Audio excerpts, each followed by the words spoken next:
Jadi selamat sore teman-teman para dirgantara dan maritim, dan itu semua terkait dengan implementasi falsafah negara kita, yaitu Pancasila. Mungkin untuk memulai keterangan pers ini didahului oleh Pak. Dan kami pimpinan PER meminta kepada Presiden 3 untuk bisa bersama-sama dengan Presiden 3, 5, dan 6 supaya bisa bersama-sama merayakan, memperingati hari lahirnya Pancasila atau hari pidatonya Bung Karno 1 Juli bersama-sama. Dan kami meminta supaya kehadiran Presiden ketiga ini bisa dilaksanakan. Pak, kita berhenti dulu. Ya. Pesan Pak. Saya minta kepada Pak Bibi silakan. Saya sudah. Oh, sudah. Ketua MPR dan pimpinan telah menyampaikan apa yang tadi disampaikan dan harus diperiksa kesehatannya di Eropa. Sebenarnya bulan Desember yang lalu saya sudah harus ke Eropa, tapi tidak bisa saya laksanakan. Dan saya nanti cari jalan bagaimana insya Allah bisa melaksanakan keinginan dari wakil-wakil rakyat yang telah disampaikan oleh Ketua MPR adalah Majelis Permusyawaratan Rakyat yang tertinggi dari bangsa Indonesia. Jadi tentunya bagi saya adalah suatu kehormatan bisa dapat menyampaikan pandangan-pandangan justru dalam keadaan globalisasi di sini yang penuh dengan usaha dari manapun, dalam dan dari luar, yang bisa mengganggu jalannya ya program-program kita sendiri yang berdasarkan persatuan dan kesatuan bangsa. Dan oleh karena itu Pancasila seperti yang disampaikan oleh Bung Karno bukan adalah produknya Bung Karno, tapi Bung Karno itu mendapatkan kehormatan dan diilhami oleh Allah Subhanahu wa Ta'ala untuk menggali Pancasila itu yang sudah ada di dalam masyarakat pluralistik Indonesia, dan itu kita harus patut yang mempertahankan dan menyesuaikan dengan keadaan dunia yang terus berkembang teknologinya, masalahnya informasi dan sebagainya.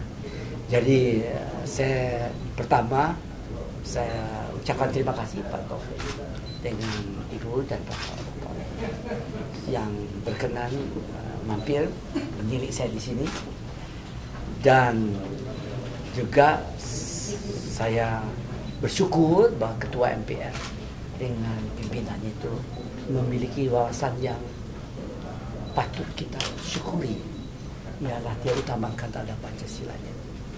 Dan insya Allah Pak Taufik, saya sampaikan insya Allah saya bisa ikut Amin. Amin. sesuai dengan harapan dari masyarakat. Begitu saja kan. Ya. Baik, terima kasih. Ini karena sudah Warau dari Sinar. Sehubungan dengan Pancasila yang tadi disebutkan Pak Taufik sama Pak Habibie.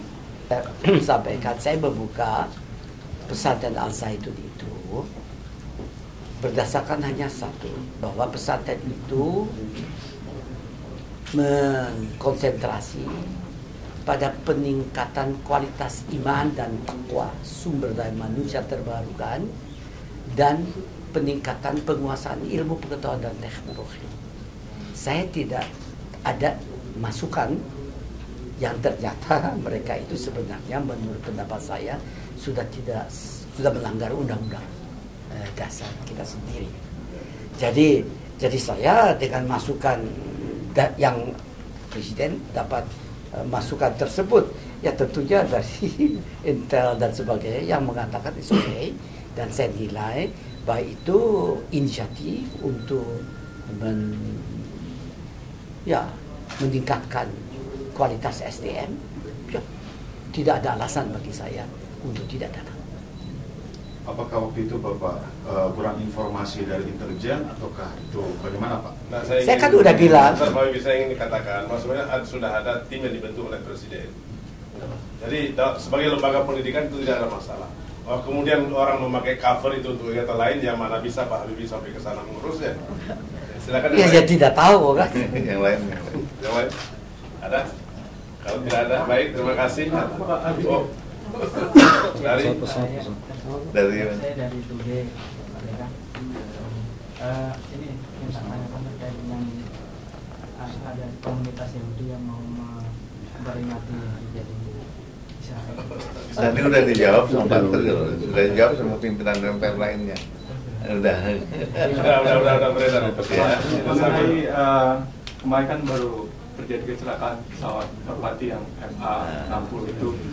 Kalau mau minta pendapat Pak Habibie mengenai pesawat Merpati angkatan itu tidak mendapat sertifikasi dari FAA, itu apakah memang pesawat itu mesti dapat sertifikasi FAA dulu kalau memang harus terbang?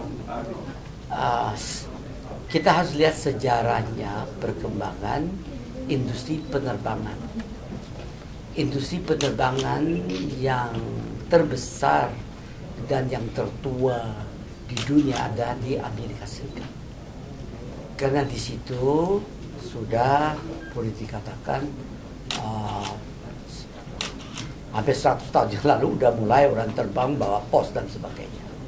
Waktu itu terjadi bahwa pesawat-pesawat terbang itu tidak ada yang menggaranti bahwa dia layak terbang. Yang menggaranti hanya pembuatnya, pabriknya. Sehingga kalau terjadi kecelakaan, ya mereka susah karena asuransi dan perbankan itu ada cost semua.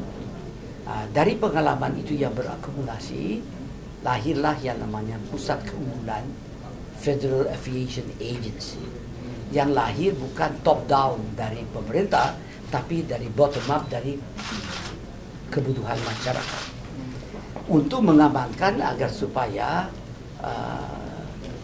pesawat terbang itu aman. Nomor 1 aman, nomor 2 aman, nomor 3 aman, sampai nomor 10 aman, baru kita pikir yang lain. Nah, untuk hal itu, karena pengalamannya dan peraturannya banyak, yang unggul adalah di Amerika karena pengalamannya banyak dan uang yang dia keluarkan cukup banyak juga. Sehingga international, siapapun negara manapun, dia lirik dulu FAA dapat atau tidak. Jadi saya sendiri yang ikut merekayasa sampai boleh dikatakan kita mempunyai suatu peraturan kelaikan udara di sini yang ya diterima, yang dasarnya adalah FAA. Dari dahulu kami mengadakan namanya bilateral airworthiness agreement. Kerjasama bilateral dalam bidang kelayakan udara antara Indonesia dengan Amerika Serikat pada umumnya, khususnya FAA, dan mereka membantu kita untuk membuat peraturan-peraturannya. Dan di dalam hal itu alasannya karena banyak produk industri pesawat terbang Amerika yang kita pakai. Dan kedua, kita juga mau membuat pesawat terbang yang kita bisa jual di Amerika. Jadi kalau kita mau membuat pesawat terbang, kita harus memiliki ya izin terbang, dapat kelaikan udara dan layak udara dari kita sendiri. Agar supaya sambil menyelam minum air tidak kerja 2 kali, maka peraturan kita itu udah match, udah sama dengan FAA. Dan sehingga nanti kalau pindah dari sudah dapat izin layak udara nasional, jadi tinggal sedikit saja sudah menjadi layak udara FAA. Kalau dari FAA bisa ke tempat-tempat yang lain sama saja, cepat. Nah itu praktis karena bukan saja Indonesia, semua apakah namanya Singapura, apa negara tetangga, dia punya biro yang memberikan kelaikan udara kepada tiap pesawat, tapi dasarnya itu adalah pengalaman dan hasil karya FAA. Dan FAA tidak berkeberatan karena membantu. Berarti Pak Habibie bisa dibilang kalau hanya merpati membeli pesawat itu hanya berdasarkan sertifikasi dari Konfederasi Penerbangan di Cina yang mungkin tidak teruji kelaikan terbangnya, itu tidak bisa dikatakan. Saya tidak boleh. bisa karena saya tidak tahu detail.